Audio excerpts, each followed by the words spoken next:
Apakah lo akan LDR? Kayaknya enggak ya, nggak bisa kayak lagi gue. Kayak aku ikut dia pasti gitu. Dan ternyata gue sebagai anak yang nggak pernah LDR tuh sotoy banget tadinya. Kayak masa sih nggak bisa, teman-teman gue aja works tuh gitu. Terus ternyata setelah melihat cerita-cerita teman dan sebagainya kayak memang tidak semudah itu ya, kita apalagi sudah menikah.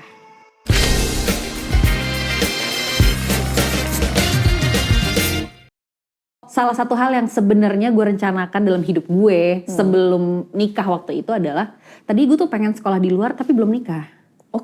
Gitu. Karena di pala gue kayak nih sekolah ada orang lain gitu kayak aduh gue aja akan ribet di sana nih gimana gitu. Tapi dari awal pacaran justru dia dan ibu mertua gue juga termasuk orang yang ini salah satu yang gue syukuri sih. Maksudnya gue punya kedua ibu yang sangat memposisikan semua anak-anaknya harus sekolah dulu. Gitu. Jadi ketika kita mau nikah pun gue kan tadi masih nggak mau gue sekolah dulu baru nikah dan sebagainya gitu. Tapi justru dari keluarga sangat ya nggak apa-apa gitu. Maksudnya ya suami lo ikut aja gitu. Kalau lo sekolah dulu nggak apa-apa. Dan itu memang rencana yang maksudnya itu yang gue rencanakan tahun ini juga gitu. Berarti kamu berangkat S2 kapan? Tadinya tuh Februari. Cuman karena ada permasalahan di foundation dan sebagainya akhirnya insya Allah mundur ke Agustus. Bentar lagi loh. Makanya jadi sekarang kerjaan gue tuh kayak lagi ngedrill esai gitu karena susah ya ternyata sekolah lagi tuh setelah kerja mulu. Kenapa Amsterdam? Ini tuh alasan pertamanya agak-agak receh sih menurut gue. Lo suka kotanya? Gue suka kotanya. Jadi gue sempat menanyakan ini soal sama teman gue, salah gak sih kalau alasannya itu? Suka gitu. kotanya ya?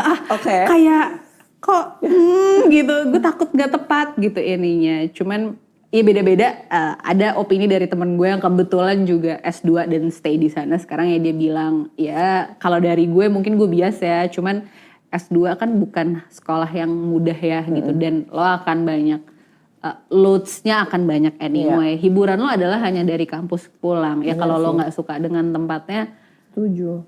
Ya gimana gitu, iya juga. Terus ditambah emang fakultas yang gue lirik, tuh somehow entah kenapa tuh di sekitaran Belanda sebenarnya. Jadi kayak karena gue kemarin psikologi, gue sangat tertarik psikologi media sebenarnya. Psikologi media atau psikologi sosial, tadi dua itu.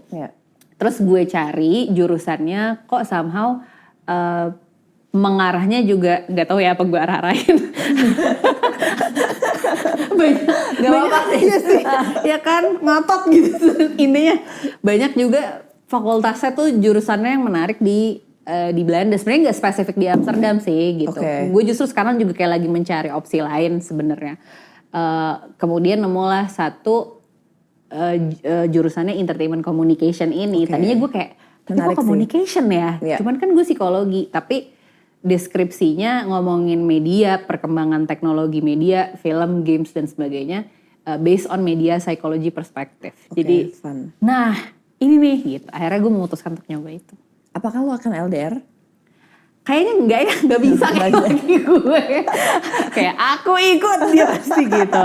Dan ternyata gue sebagai anak yang nggak pernah LDR tuh sotoy banget tadinya. Kayak masa sih nggak bisa, teman-teman gue aja works tuh gitu. Terus ternyata setelah melihat cerita-cerita teman dan sebagainya kayak memang tidak semudah itu ya, kita apalagi sudah menikah.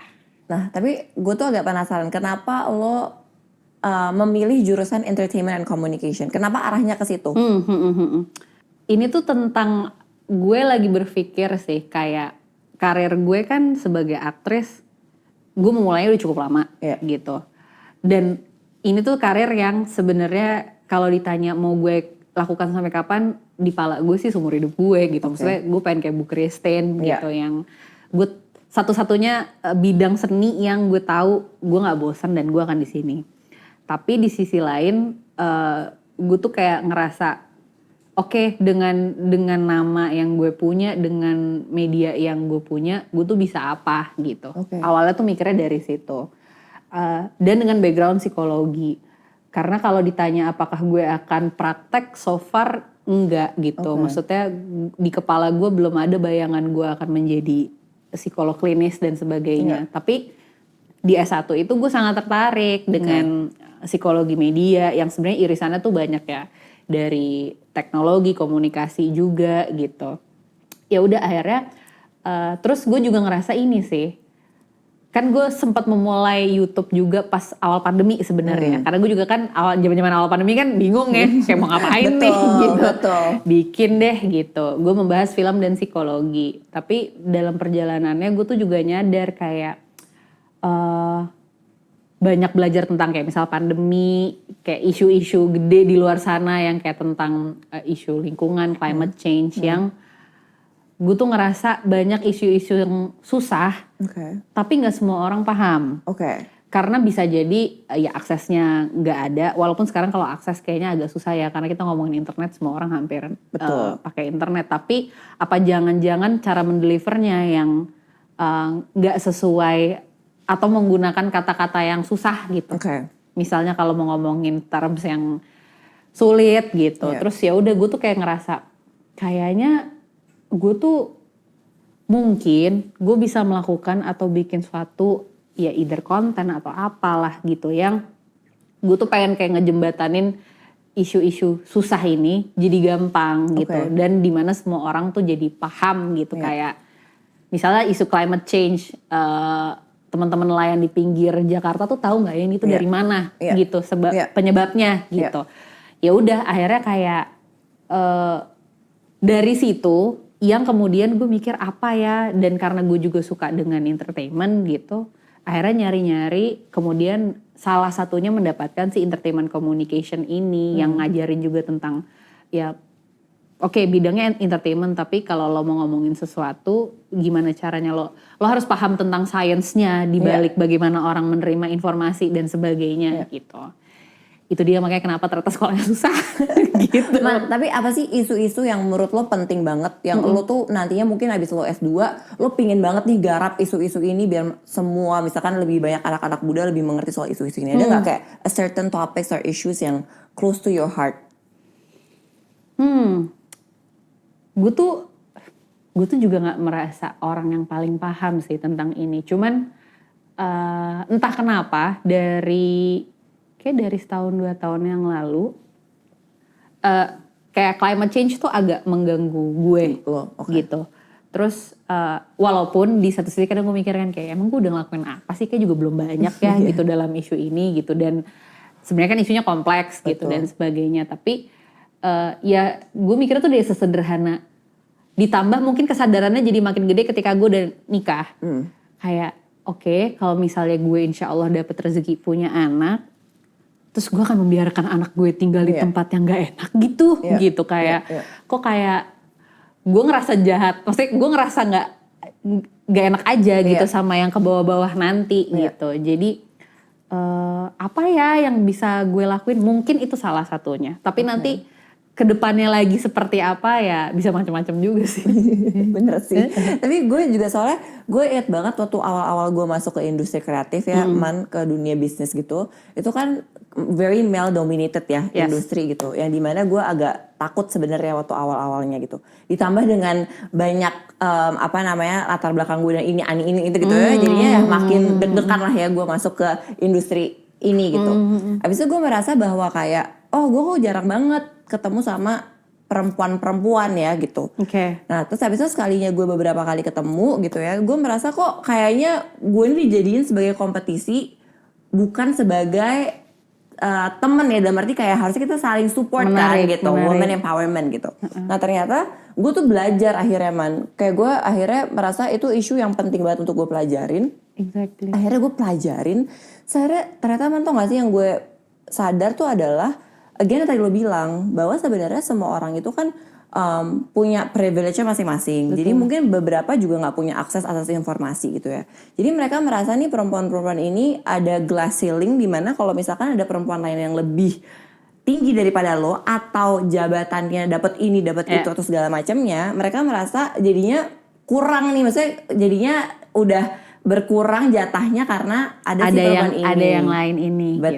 Gitu. Jadi merasanya kayak it's a competition gitu. Nah sementara kan harusnya glass ceiling itu kan yang harus kita robohin. Sebenarnya enggak, sebenarnya opportunity banyak kok kalau misalkan justru kita bersatu nih, malah bukan saling berkompetisi gitu. Itu kayak sesuatu yang, maksudnya itu bisa akan jadi sesuatu yang gue kulik nanti. Karena itu skripsi S1 gue, Put. Oh ya? Tentang persepsi artikel berita bagus atau enggak dilihat dari siapa yang ngasih komentar, cewek atau cowok. Dan itu menarik.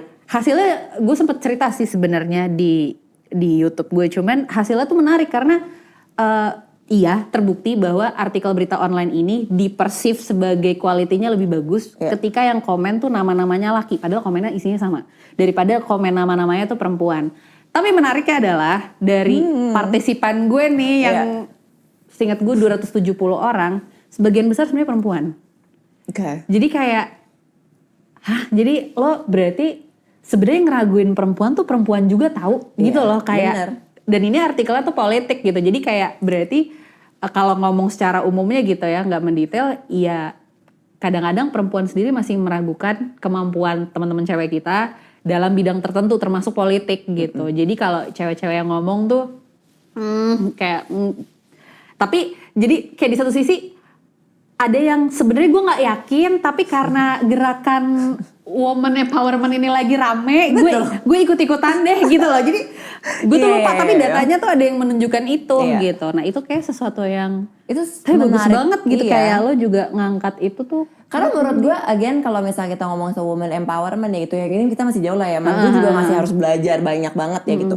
Cuma kan sebenarnya woman empowerment kan itu adalah kita kan pingin mensupport each other, ya kan, untuk kita bisa dapat equal rights, dan kita nggak ngomongin kita harus dipersif atau gimana ya, enggak, dalam arti maksudnya ya kita pingin dianggap equal aja. Of course laki-laki ada takdirnya masing-masing, kita juga gitu ya, kita punya privilege masing-masing, laki-laki juga punya privilege masing-masing. Tapi again ya equality itu kan juga adalah pembahasan yang nggak akan pernah selesai juga sih, Man gitu. Jadi menurut gue menarik sih.